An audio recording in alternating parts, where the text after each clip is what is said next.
Mesdames et messieurs, bonsoir et merci de nous rester fidèles pour être au diapason de l'actualité, le journal. Au sommaire de cette édition, les femmes du groupe Prestige ont perpétué la tradition hier lors de la célébration de la journée dédiée aux droits internationaux des femmes. Elles ont profité de cette tribune pour dire non aux violences faites aux femmes. Un nouveau syndicat d'enseignants a vu le jour à Thiès, Synthèse et son nom. Le secrétaire général Ahmadou Bamba Ndoye reviendra sur les motifs de sa création.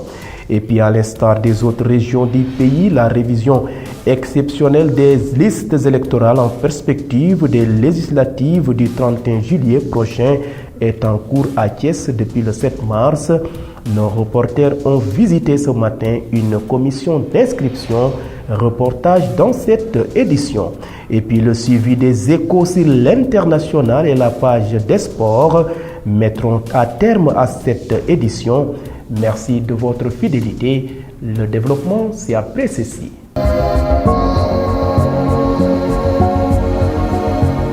Mesdames et messieurs, bonsoir et merci de votre fidélité à votre télévision régionale. Démarrons l'actualité par la situation épidémiologique du jour. Le ministère de la Santé et de l'Action sociale a annoncé ce mercredi 9 mars 3 nouvelles contaminations au coronavirus issues de 1378 tests virologiques effectués. Pour plus de détails, suivons les explications du docteur Aline Badrali. Il faisait le point journalier consacré à l'évolution de la pandémie au Sénégal. Le ministère de la Santé et de l'Action sociale a reçu les résultats des examens virologiques ci-après. Sur 1378 tests réalisés, 3 ont été déclarés positifs, soit un taux de positivité de 0,21%. Tous les 3 cas positifs sont issus de la transmission communautaire et se répartissent ainsi. 2 dans la région de Dakar, précisément 1 dans le département de Dakar et 1 dans le département de Guédiawaye. Le 3e cas communautaire vient de la région de Thiès, précisément à Popenguine. 13 patients suivis ont été contrôlés négatifs et donc déclarés guéris. Un cas grave est présentement pris en charge dans un service de réanimation à Dakar. L'état de santé des autres patients hospitalisés ou suivis à domicile est stable. Aucun décès n'a été enregistré hier, mardi 8 mars 2022. À ce jour, 85 775 cas ont été déclarés positifs, dont 83 750 guéris, 1962 décédés, paix à leur âme, et donc 62 présentement sous traitement. À ce jour, le nombre total de personnes vaccinées au Sénégal est de 1 452 465.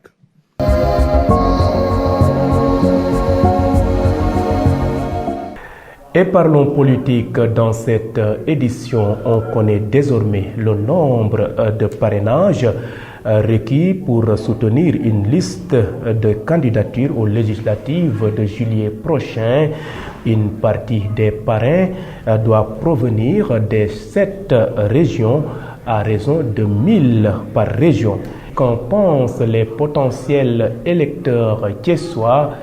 Élément de réponse dans ce reportage de Aïssata Sow et Moussa Mbaye. Après la caution de 15 millions fixée par le ministère de l'Intérieur, c'est au tour du directeur général des élections d'annoncer le nombre de parrains pour les élections législatives du 31 juillet prochain. Une annonce pas bien appréciée par certains de nos interlocuteurs. Moi je pense que c'est une aberration, encore une fois de plus. Il faut vraiment qu'on arrête ça.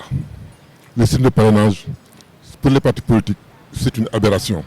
Tous les partis politiques, c'est des partis qui vont en tout cas à la conquête du pouvoir. Ils ont des récépissés, ils sont reconnus. D'accord pour maintenant les candidatures individuelles, mais pour les partis politiques, moi je dis que ça c'est pas la peine. C'est vraiment encore vraiment des lourdeurs encore. Voilà. Il faut vraiment qu'on cesse. Ah ben non, le parrainage, c'est-à-dire pour moi c'est une liberté, c'est empêcher que les gens d'exprimer carrément leurs opinions d'une manière individuelle. Les parrainages, pour moi, je me dis c'est un système qui n'est pas bon. Selon le directeur général des élections, une partie des parrains des entités indépendantes doit obligatoirement provenir de cette région à raison de 1000 au moins par région. Abdoulaye Fall Mao, président de l'Alliance patriotique Jambar pour la République, condamne fermement cette décision. Je me considère comme un candidat potentiel. Mais ce que j'ai constaté premier, je peux être un candidat départemental. Quand je suis un candidat département de Thiès, exemple, on me fait faire comprendre qu'obligatoirement, il faut que je puisse avoir au minimum comme 34 000 parrains. Là, c'est extrêmement grave. Je suis le seul candidat. Je peux être un candidat départemental. Non, un candidat national. D'abord, les gens qui font des choses horribles et indignes. Parce que d'abord, quand vous êtes un ministre de l'Intérieur, tu dois connaître les textes. Tu dois être un leadership. Connaître les textes, faire des choses comme qu'il se doit. Mais personnellement, nous avons un ministre qui tâtonne dans l'obscurité et procède avec hésitation à mettre. Il fait des copies. Ça, c'est extrêmement grave. Un nombre de 34 580 signatures est exigé pour être candidat à ces élections législatives du 31 juillet prochain. Je vous le disais en titre, à l'instar des autres régions du pays, la révision exceptionnelle des listes électorales en perspective des législatives du 31 juillet prochain est en cours à Thiès depuis le 7 mars et se poursuit jusqu'au 31 juillet. Qu'en est-il au niveau des commissions? Reportage Mambiram Sissegei, Chefal. À ce moment, pour les besoins des listes électorales et le retrait des cartes au niveau de la sous-préfecture de Thiès-Nord, le président de la commission Momar Kassé rassure. Tout d'abord, je remercie le sous-préfet, M. Si, ainsi que son adjoint. Vraiment, ils nous ont mis dans d'excellentes conditions pour le bon déroulement des inscriptions. Présentement, tout ce que je peux vous dire, tout le matériel est sur place. On est dans de très bonnes conditions pour le bon déroulement des inscriptions.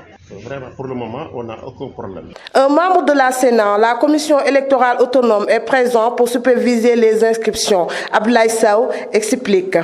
Mon travail consiste à contrôler le fichier qui est inscrit déjà établi par le président, s'il n'y a pas d'erreur, etc. Et de cacheter parce que le visa de la CELA c'est obligatoire sur le document, de cacheter le document et de délivrer le récépissé aux électeurs et de garder l'autre partie pour éventuellement un contrôle. Toutefois, le président de la commission exhorte les potentiels électeurs à venir s'inscrire massivement avant la date de la clôture fixée le 31 mars courant. Présentement, tout cela dépend de ceux qui veulent se faire inscrire. Ça dépend de l'état d'esprit des gens. Par rapport maintenant à ces deux étapes, je peux dire que jusqu'à présent, il n'y a pas de différence. Seulement au début, les gens viennent s'inscrire petit à petit. En général, les gens attendent les derniers jours pour certainement faire des bousculades. C'est ce que nous évitons pour le moment. Mais si les gens ont dans l'esprit qu'ils doivent se faire inscrire, donc s'ils viennent tôt, ils n'auront aucun problème, nous aussi, nous n'aurons pas de problème. Pour rappel, les élections législatives fixées au mois de juillet visent à renouveler le mandat des députés à l'Assemblée nationale.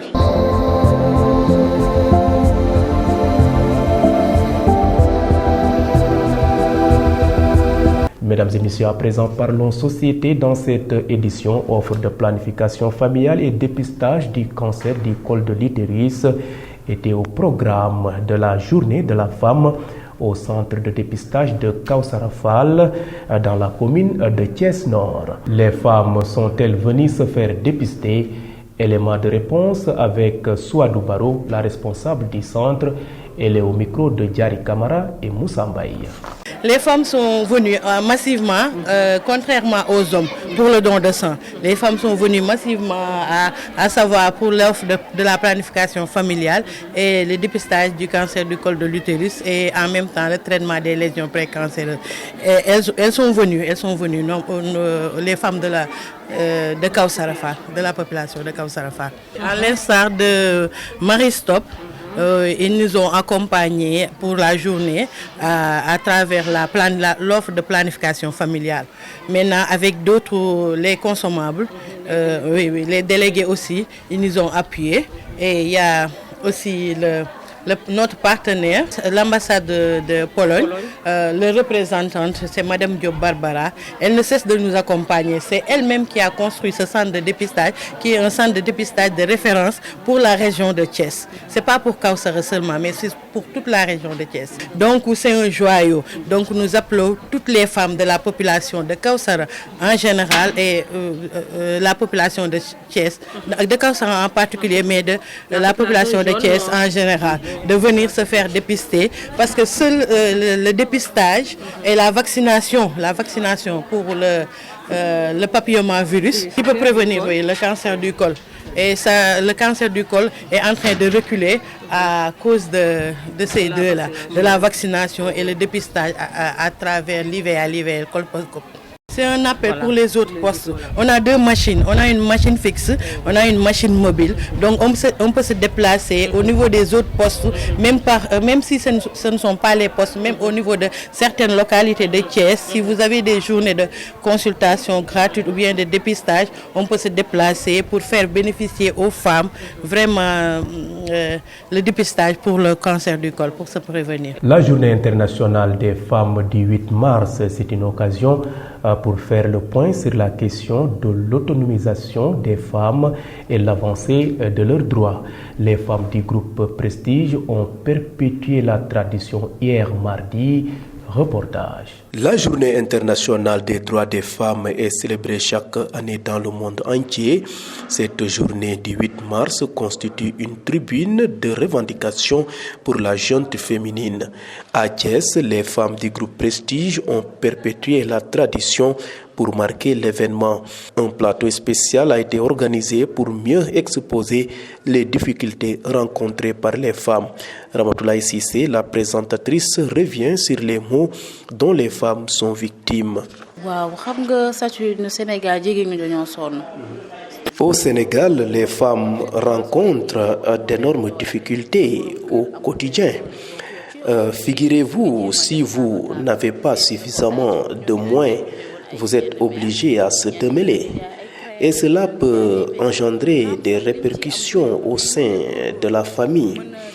Côté santé, bon nombre de femmes peinent à se soigner par manque de moyens, ce qui occasionne parfois des lendemains obscurs pour cette couche vulnérable.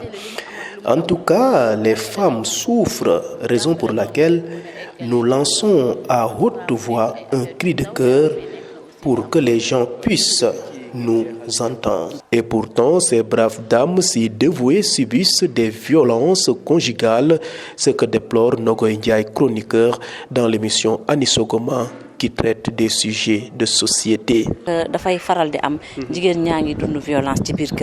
Les femmes sont marginalisées, brutalisées et parfois même violées. Bon nombre de femmes souffrent au sein de la société, surtout dans leur foyer, parce que leurs maris leur font subir n'importe quoi. Et pourtant, ces braves dames n'abandonnent jamais leur maison conjugale. Et pourtant, elles souffrent. En tout cas, nous souhaitons que le statut de la femme soit revalorisé et que les sévices disparaissent à jamais.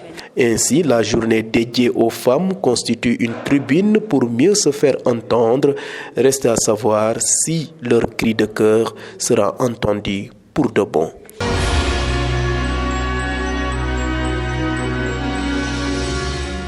Et parlons maintenant éducation. Un nouveau syndicat d'enseignants vient de s'ajouter à la longue liste dans l'éducation. Il s'agit de Synthèse, le syndicat des travailleurs habillés de l'éducation du Sénégal. Notre pays a besoin d'un système apaisé, a déclaré le tout nouveau secrétaire général du Synthèse. Il s'agit de Ahmadou Bambandoye. Suivons ses explications. Nous avons joué notre rôle, si même depuis 3 ans personne ne nous voit, mais nous avons joué notre rôle pleinement. Nous avons écrit des correspondances, nous avons, au lieu de système de rémunération de la fonction publique, nous avions proposé à des autorités très proches, à l'occurrence Cheikh Diop, pour lui dire que l'État doit revisiter le système de rémunération des enseignants. Parce que le blocage c'était là-bas. On ne pouvait pas niveler vers le haut et on ne pouvait même pas niveler vers le bas. Donc il fallait avoir une stratégie intelligente pour pousser l'État du Sénégal à avoir une porte de sortie et régler définitivement ce problème d'indemnité ou de salaire qui se pose. Il y a un pas qui est fait, un pas historique qu'il faut saluer, mais maintenant tendre vers la résolution définitive de ce problème d'indemnité, de salaire et autres qui bloquent complètement le système éducatif. On a besoin d'un système apaisé où les élèves vont étudier, les enseignants enseignent et pour un Sénégal compétitif. Parce que le Sénégal est un pays qui n'est pas là ex nihilo. Nous sommes dans un système et nos jeunes sont en compétition avec d'autres sur le plan international. Donc il nous faut des jeunes bien formés qui respectent le quantum horaire et au bénéfice de tout le monde.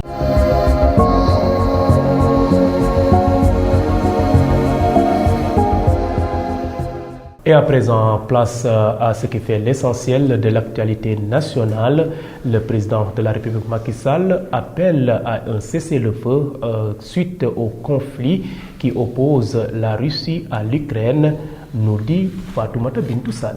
Démarrons l'actualité nationale par le directeur général des élections qui a publié les règles du jeu sur la question des parrainages pour les futures élections législatives. Les partis politiques, coalitions et autres indépendants qui désirent participer aux législatives sont avertis. Le nombre de parrains requis pour soutenir une liste de candidats est fixé par l'arrêté numéro 004071 du 3 mars 2022. Parlons de la DER, le délégué général à l'entrepreneuriat rapide des femmes et des jeunes. Pape Amadou Sarr a annoncé mardi à Dakar la mise en œuvre prochaine d'un programme dénommé Juni Gaïndé, dont l'objectif est d'accompagner 1000 entrepreneurs sénégalais âgés de 18 et 35 ans à travers le pays. Terminons l'actualité nationale avec le président de la République, Macky Sall, qui a annoncé mercredi avoir sollicité un cessez-le-feu durable en Ukraine auprès du président de la Russie, Vladimir Poutine, dont il salue l'écoute et la disponibilité à maintenir le dialogue pour une issue négociée du conflit. Je me réjouis de mon entretien de ce matin avec le président Poutine en ma qualité de président de l'Union africaine pour solliciter un cessez-le-feu durable en Ukraine, a-t-il écrit sur son compte Facebook. C'était tout pour l'actualité nationale.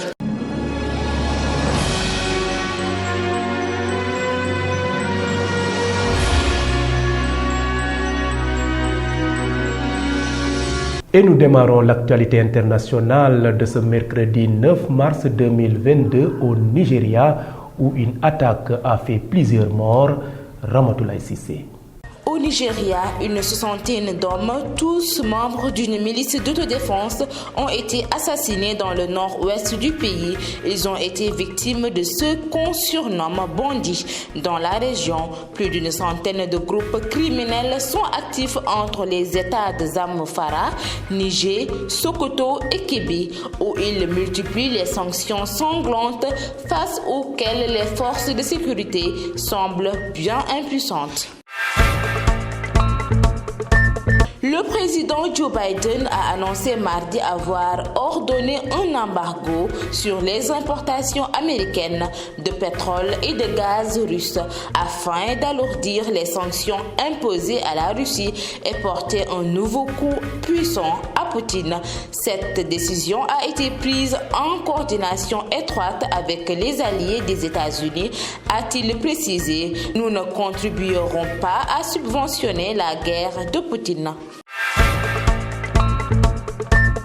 Le ministère mauritanien des Affaires étrangères a indiqué mardi avoir convoqué l'ambassadeur du Mali et lui avoir signifié sa vive protestation contre les récents actes criminels récurrents commis selon lui au Mali par l'armée malienne contre des Mauritaniens. La Mauritanie a émis cette protestation après 2 événements graves impliquant des Mauritaniens en l'espace de quelques semaines au Mali, dont la disparition de plusieurs ressortissants de l'autre côté de la frontière, dans des circonstances encore obscures il y a quelques jours. Mesdames et messieurs, c'en est tout pour l'actualité internationale.